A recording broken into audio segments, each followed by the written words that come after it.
Northern Pakistan, 1978.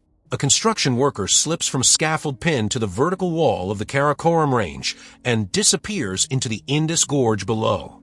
He is one of roughly 1,000 men, Pakistani and Chinese, who will die during the construction of a single road. When the Karakoram Highway is finally completed in 1979, engineers will call it the eighth wonder of the world. It will also, mile for mile, become one of the deadliest construction projects in the modern history of civil engineering. Roughly one dead worker for every kilometer of asphalt laid. That number is not a curiosity. It is a pattern. A few years earlier, and a few thousand miles to the east, an even worse number had already been written into the mountains of western China. When the People's Liberation Army carved the Sichuan-Tibet Highway across the Himalayan plateau in the early 1950s, an estimated 3,000 soldiers died doing it. On average, nearly 2 men for every mile of road built. The engineers who directed the work still describe the project as a war fought against geology. Around the world, there's a category of route that arguably should not exist. Roads that hang from cliffs on nothing more than the friction of gravel. Roads that dive under the sea twice a day and reappear only when the tide allows. Roads that climb so high the human brain begins to swell inside the skull. Roads with no guardrails, no runoff lanes, no forgiveness at all, where single wrong movement of the steering wheel is not a mistake, but an ending. And yet they are used. Every single day. By truck drivers hauling or by pilgrims walking to sacred lakes, by tourists in rental cars, by mail carriers, by farmers, by ordinary people trying to get home from work before dark. So here is the question this investigation is going to try to answer. Why do human beings keep building roads that we already know will kill the people who drive them, and why do those same people keep choosing to drive them anyway? This is the story of altitude and avalanche, of tides and sinkholes, of gold rushes and military campaigns. It is the story of the drivers who navigate a 1,000-foot drop by inches, and of the engineers who carve paths into stone that has been trying to close those paths again for 100 years. It is the story of the workers who never came back down the mountain, and of the pilgrims who still choose the deadliest route because the safer one, they believe, leads to the wrong God. And underneath all of it, this is the story of an old bargain that human beings keep making with geography, a bargain that geography, very often, quietly wins. Consider one detail before we begin. The Ma Pi Leng Pass in the northern highlands of Vietnam was carved largely by hand in the early 1960s, including a section where 17 young volunteers, known locally as the Suicide Squad, hung from ropes over the vertical face of the cathedral cliff for 11 straight months, chipping at stone with hammers. They were opening a road into the Ha Giang Plateau because the villages up there had no other way out. This kind of route is not built for adventure. It is built because refusing to build it means abandoning the people on the other side. A quick note. Much of the terrain in this investigation was first mapped by a YouTube compilation of the world's most dangerous roads, linked in the description below.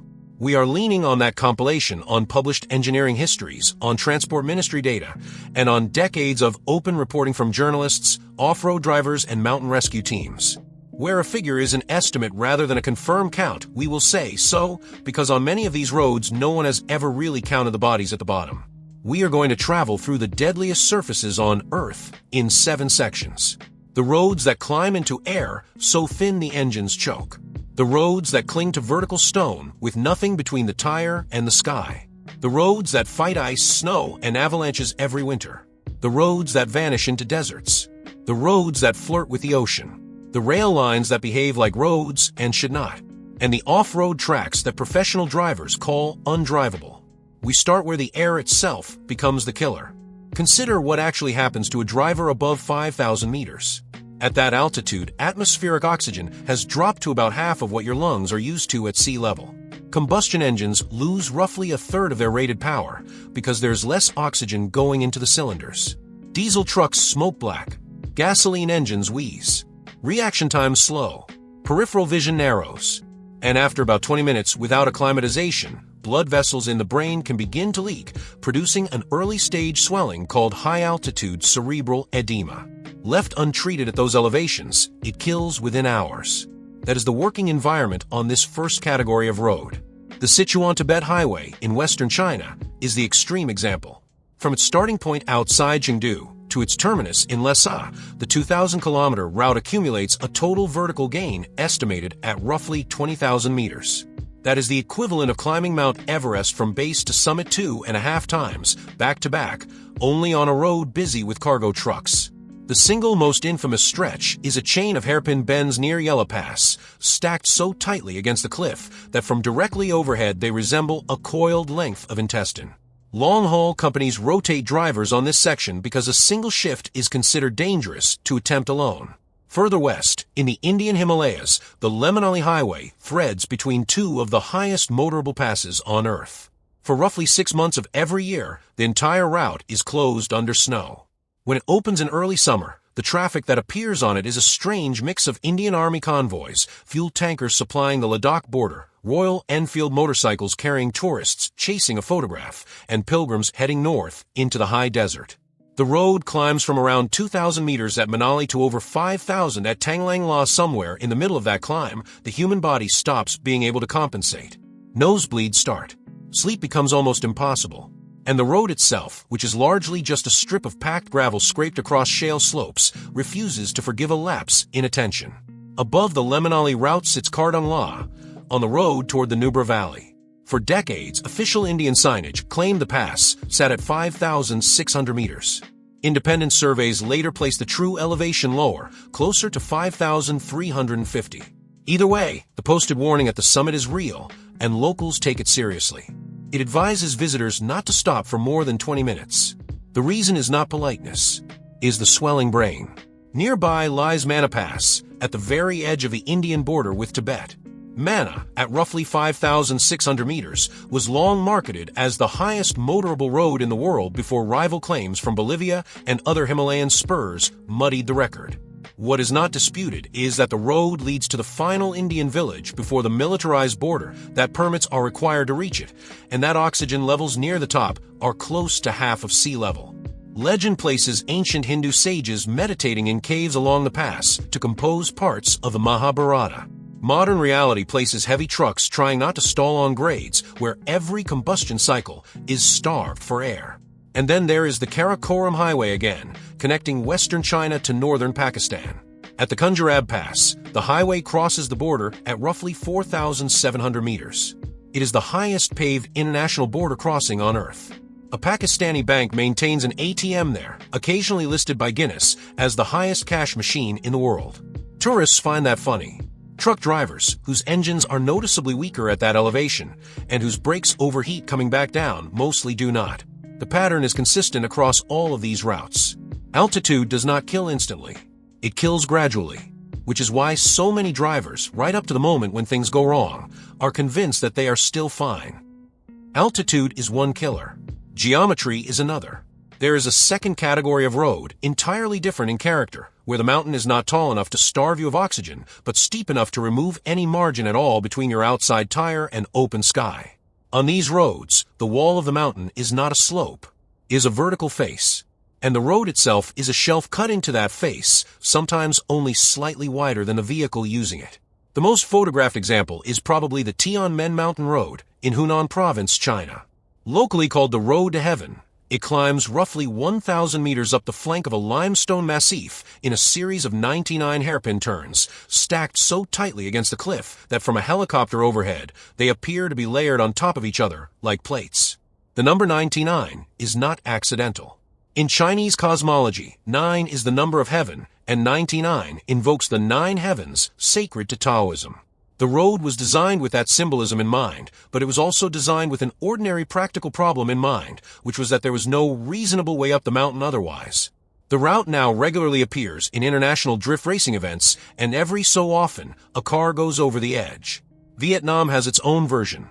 The Ma Pi Leng Pass in the Ha Giang Plateau was cut by hand across a nearly vertical cliff above the No Khe River, a jade-green ribbon of water that flows several hundred meters below the road surface. The pass is one of the most sacred road engineering achievements in Vietnamese national memory, built in the early 1960s by a rotating crew of volunteers, including the group known locally as the Suicide Squad, who spent months suspended from ropes to chip out the narrowest stretches. Today the road is paved and marked, but the actual geometry has not changed. The cliff still drops nearly straight down. Northern Turkey holds a much less famous, but arguably worse road. The Bayburt off-road route, sometimes called Derebay-Sai turnaround, was originally cut by Russian troops during the First World War as a supply track for artillery. It survives today as a series of 29 vertical hairpin turns without a single guardrail, stacked so tightly that trucks unable to complete the turn in one movement must reverse right at the edge of the drop to give themselves enough sweep to continue. In winter, the entire route ices over and closes. In Indian-administered Kashmir, the Kishtwar route into the Warwan Valley is essentially a groove chiseled into a 90-degree cliff. Buses actually travel it, driven by local drivers who have grown up with the terrain and who lose fewer vehicles than tourists would guess, but far more than official statistics would ever admit. And in Himachal Pradesh, the Panji Valley Cliff Road, sometimes called the Cliffhanger, is famous mostly for the sensation reported by passengers on the outer seat, which is that they cannot see any road at all beneath them, only a vertical drop of roughly 600 meters into empty air. There is one more in Taiwan that deserves a mention. The Taroko Gorge Road cuts directly through a block of marble almost as hard as steel, formed roughly 4 million years ago as tectonic pressure squeezed the eastern flank of the island upward. To carve the route, more than 200 workers, many of them Chinese Civil War veterans, died in construction accidents in the 1950s. Today, the river below the road runs a permanent cloudy jade color from tons of ground marble dust that the road-building process is still dissolving into the water every year. If you have found this useful so far, take a second to hit the like button. This channel is a small operation, and the algorithm treats a single like as a serious signal, which helps investigations like this reach more people. Now back to the roads. The next category is one where the danger arrives not from the geometry, but from the weather. There is a class of road that is only truly dangerous for part of the year, and then during that part becomes something you should not be on at all. The clearest example is the Rohtang Pass in the Indian state of Himachal Pradesh. Rohtang sits at roughly 4,000 meters, connecting the Kulu Valley in the south to the Lahore Valley in the north. In summer, it is a picturesque tourist detour. In winter, it is closed. The local name for the pass translates roughly as pile of corpses, and it is not a metaphor. Over the past century, an unknown number of travelers have been overtaken by sudden storms on this pass and buried. The mountain acts as a rain shadow wall, meaning the southern side is temperate and green, and the northern side is a cold desert. That geographic asymmetry is exactly what makes the storms so unpredictable, and exactly why so many drivers have been caught out. Further north, the $1 Million Highway in Colorado, in the United States, offers a very different flavor of the same problem. This is a 50-kilometer stretch of the San Juan Mountains, built in the 1920s at a cost of roughly $1.2 million per mile, which is where the name comes from. What makes the road famous today is not the price. It is the absence of guardrails, which is a deliberate engineering choice. In winter, snowplows push accumulated snow directly off the outer edge into the canyon below. The road above Ouray also passes beneath more than 100 documented avalanche paths. Every serious winter, at least one of them buries the roadway. In Russia, the BEM road, running parallel to the Baikal-Amur Railway across Siberia, adds a different variable. The road is more theoretical than actual. Long stretches consist of rotting wooden bridges suspended over gorges, decaying since Soviet-era construction crews left the region. There are sections where drivers routinely travel less than 30 kilometers a day, in near-total isolation. In summer, clouds of mosquitoes and black flies can stall unprotected engines. In winter, the surface becomes a frozen wilderness so vast that going off the road in the wrong direction can mean not being found for weeks. Norway, meanwhile, has a road that closes for a different reason. Trollstigen, the so-called ladder of the trolls, is an 11-hairpin climb up a near-vertical face of ancient gneiss in the western fjords. Every year, snow depths on the pass regularly exceed 7 meters, and the road is closed for roughly 7 months while it hibernates under ice. When it reopens, engineers have to inspect the entire face for rockfall because the mountain is genuinely still shedding pieces of itself. In the last decade, minor collapses have happened multiple times and larger collapses remain a real risk. The extreme case sits far to the north, in the Svalbard archipelago. There are seasonal tracks across the Svalbard glaciers used by scientists, snowmobile expeditions, and a small number of local drivers. In this environment, the road is not really a road at all. It is a route across a shifting ice sheet over permafrost hundreds of meters thick, where deep crevasses can open without warning. Norwegian regulations require anyone traveling outside settlements on the archipelago to carry a firearm because of the polar bears.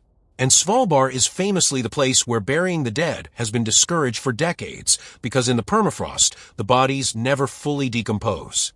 Norway again, in the mainland highlands, holds the smaller and more claustrophobic Orsjøvegen Road. This is a stretch of one-lane gravel carved into vertical cliffs, originally to service hydroelectric infrastructure.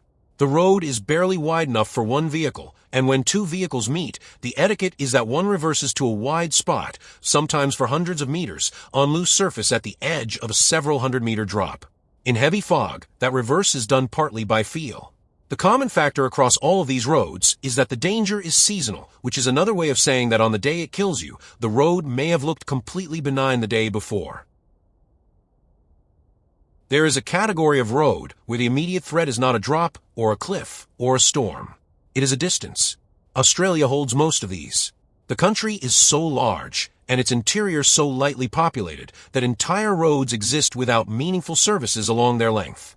The Canning Stock Route cut across the western Australian desert in the early 20th century as a cattle-driving corridor, runs for roughly 1,700 kilometers through three of the country's largest deserts.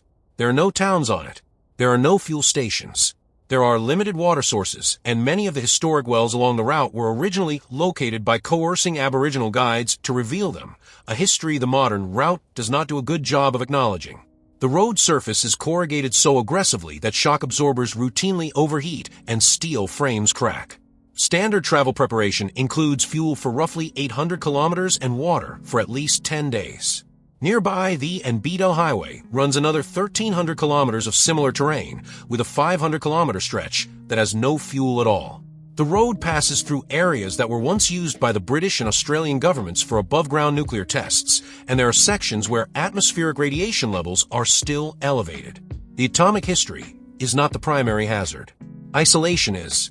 In the event of a serious mechanical breakdown, satellite communication is not optional. It is what keeps a driver alive. The Gun Barrel Highway, cut in the 1950s by a small crew under the surveyor Len Beadle, is a slightly gentler cousin. But even here, official guidance recommends a minimum reserve of nearly 2,000 liters of fuel for the full expedition, plus roughly 100 liters of water. The road's characteristic damage is not to the vehicle body, but to the fasteners. Corrugations shake bolts and connectors loose across hundreds of kilometers, and drivers report finding entire mechanical components of their own vehicle lying in the road behind them. The Sturzeletsky track in South Australia follows the same physical logic. Razor-sharp gibber stones hide beneath the fine red dust of the surface, and tire punctures are so common that at least 2 spare wheels are considered a survival minimum. The track runs parallel to the Dingo Fence, the longest continuous fence in the world at roughly 5,500 kilometers, built to separate grazing land from the deep desert. Driving alongside it for several days does something to the human mind. Drivers report a specific kind of disorientation, a mild hallucinatory state, brought on by the endless repetition of red dunes and a horizon that never actually changes. The most severe example, though, is not Australian. Is the Skeleton Coast in northern Namibia. Here the world's oldest desert meets the Atlantic Ocean, and the coast is scattered with more than 1,000 documented shipwrecks. Currents along the shore are strong enough to break steel hulls. On shore, thick fog banks obscure visibility for roughly half the year. Desert lions in the region have adapted to hunt seals directly on the beach, which is a natural history detail that sounds charming until you consider what it means for anyone stranded on foot. Vehicles crossing the coastal dunes must run at very low tire pressure to avoid sinking, and driver preparation resembles a small polar expedition more than a road trip. Australia's Air Highway offers one final example, and it is the strangest.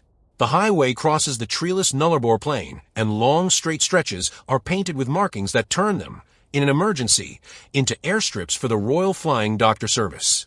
Somewhere along this road, in 1979, pieces of the American Space Station Skylab fell out of the sky and landed in the desert. NASA was politely fined $400 by the local authorities for littering. Skylab is a footnote. The road itself, and the emptiness it crosses, is the real story. Not every dangerous road is dangerous because of a mountain. Some are dangerous because of the sea. The most famous is the Atlantic Ocean Road in western Norway. Roughly 8 kilometers of coastal highway leaping between small islands north of Kristiansund, the route was completed in 1989 after 6 years of construction, during which the project was hit by 12 major windstorms. Engineers actually redesigned bridge shapes mid-project, producing the strange S-curve geometry of the main Storsundet Bridge, in part to break wind loading. The Storsundet Bridge is also the source of the road's most famous optical illusion. Approached from certain angles, it appears to end abruptly in the sky, as if the road runs off a ramp into nothing. It does not, but for a moment, the driver's brain believes it does. Off the west coast of France, a much smaller road offers a different sea-related problem. The Passage du Gois is roughly 4.5 kilometers of causeway between the mainland and the island of Noirmoutier on the Atlantic coast. Twice a day, the tide covers the entire road under several meters of water. There is a window of only 2 to 3 hours during each low tide when the crossing is possible. Tourists misjudge the timing multiple times every year, and cars are regularly abandoned on the causeway as the water rises. Rescue towers, spaced along the road for exactly this reason, are the last option. From the top of one of them, a stranded driver has to watch their own car be picked up by the tide and carried out to sea.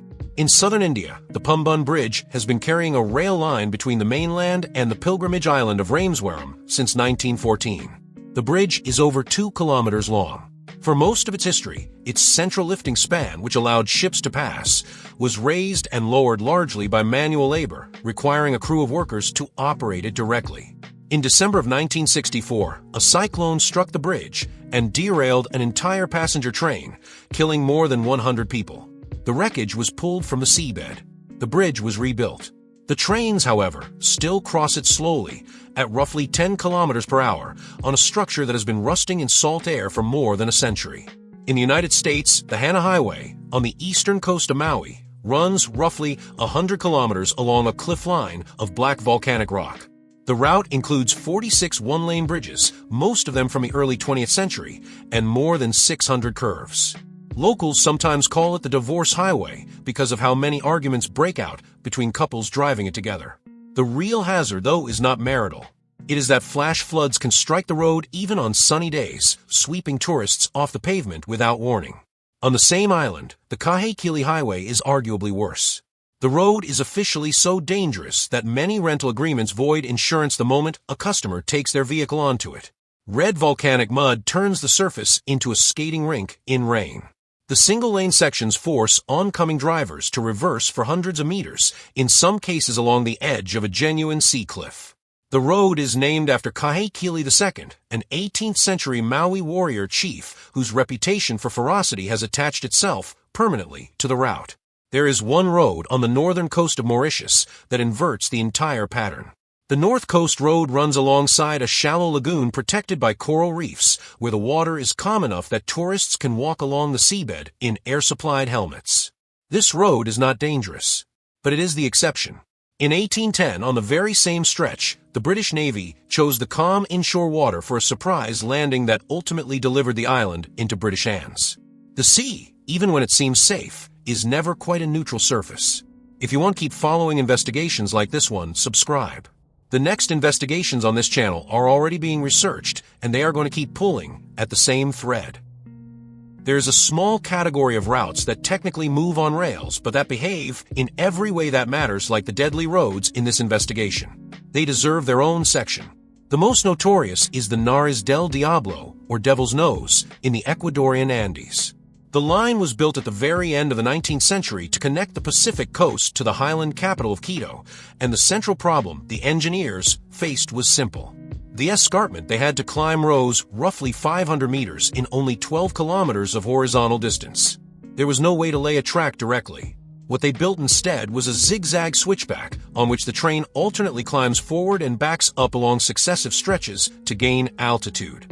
Construction was carried out largely by contracted laborers from Jamaica and Puerto Rico, and the death toll from yellow fever, snake bites, and construction accidents ran into the thousands. Ecuador itself has never published a definitive count. In Mauritania, a much longer and heavier line runs across the Sahara. The iron ore train, which links inland mines to the Atlantic port of Nouadhibou, is one of the longest trains on Earth, sometimes over 2.5 kilometers long, and carrying tens of thousands of tons of ore. There are technically no passenger cars. In practice, ordinary Mauritanians ride on top of the open or wagons for free, holding on to whatever surface they can for a journey that can last more than 16 hours through temperatures that swing between 50 degrees Celsius in the day and near freezing at night.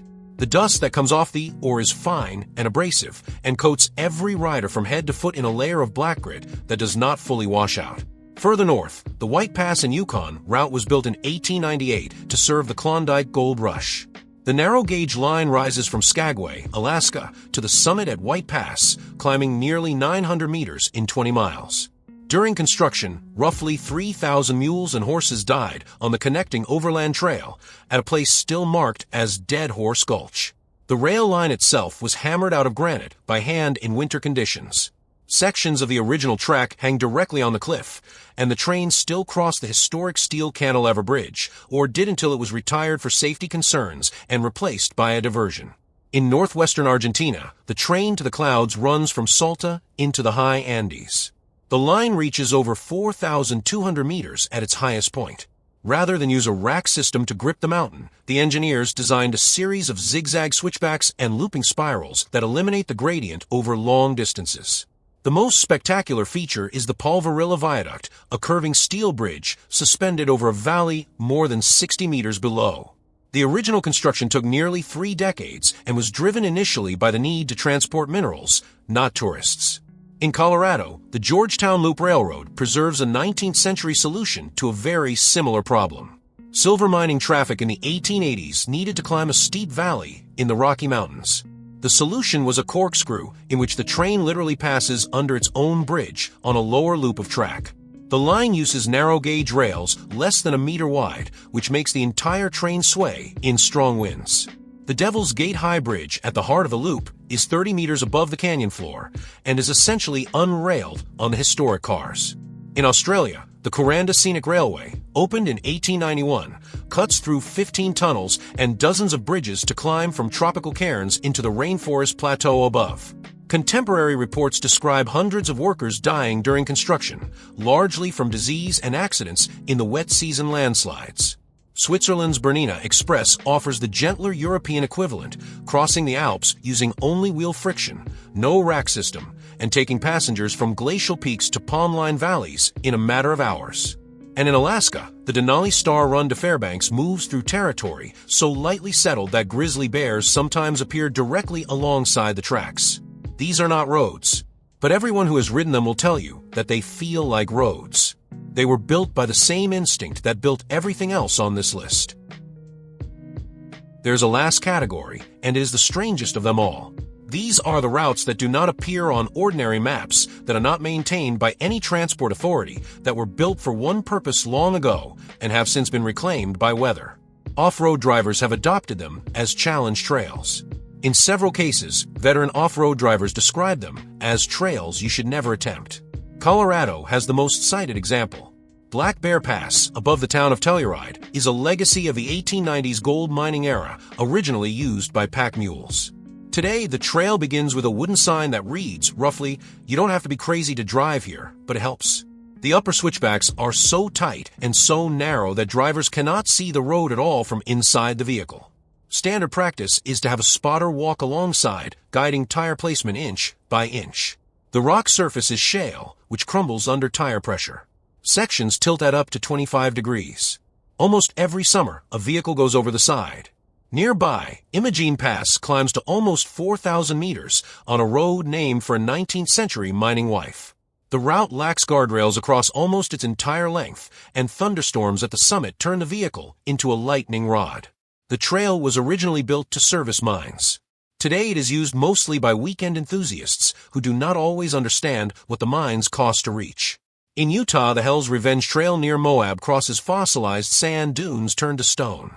The sandstone surface is rough enough to grip the tires of surprisingly steep climbs, but the drops in between the domes reach 50 meters or more, and the trail is entirely unguarded. Heat in summer can push desert temperatures well above 60 degrees Celsius.